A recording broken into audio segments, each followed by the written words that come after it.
Le garçon utilise son téléphone pour filmer discrètement sa mère. Puis il sort une photo ancienne de sa mère pour la comparer. Il remarque immédiatement une différence. Avant, les yeux de sa mère étaient verts. Mais maintenant, ils sont bleus. Les deux frères réalisent instantanément que la mère actuelle pourrait être un faux. Ce soir-là, Jacques se faufile discrètement dans la chambre de sa mère. Par hasard, sa mère dort dans la baignoire. Se rendant compte que c'est une bonne occasion, il s'avance lentement, avec l'intention de retirer son masque pour voir. Mais à la seconde suivante, il est découvert. Jacques, effrayé, lutte de toutes ses forces. Dans la panique, il prend une bougie à côté de lui, et la frappe violemment sur sa mère. Puis, il retourne immédiatement dans sa chambre. Sa mère, totalement en colère, brandit une pelle et frappe la porte de la chambre. Elle entre comme une bête en furie. Elle interroge Jacques avec colère. Après avoir entendu cela, la mère explose de rage. Elle traîne Jacques dehors, et le jette dans la baignoire, versant de l'eau froide sur lui sans cesse. Elle le force à admettre qu'il est bien son fils. Jacques finit par céder, mais il n'a pas abandonné. Le lendemain, il discute secrètement avec son frère. Ils se souviennent que quelques jours auparavant, la mère était étrange. À ce moment-là, leur père leur avait demandé de passer des vacances. La seconde d'avant, ils étaient heureux de chercher leur mère. La seconde suivante, ils furent choqués par leur mère, parce qu'elle avait un bandage autour de la tête. Plus étrange encore, en voyant les deux frères, elle ne montra aucune joie. On aurait dit qu'elle ne reconnaissait pas ses enfants. La mère expliqua qu'elle avait subi une opération du visage, et qu'elle devait porter un bandage temporairement. Au début,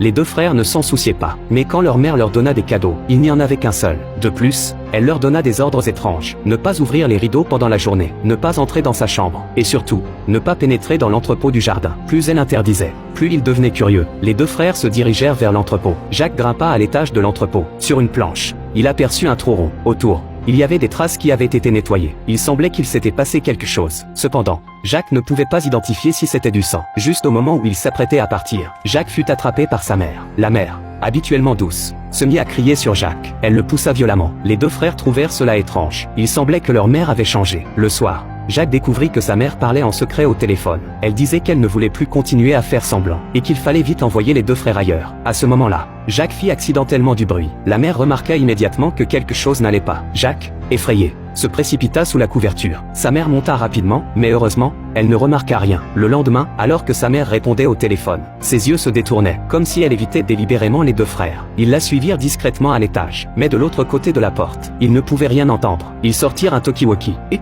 pendant que leur mère regardait la télévision en bas, ils se glissèrent furtivement dans sa chambre. Ils placèrent le talkie-walkie sous le lit, mais dès que Jacques émergea du dessous du lit, ils entendirent le bruit des pas de leur mère montant les escaliers.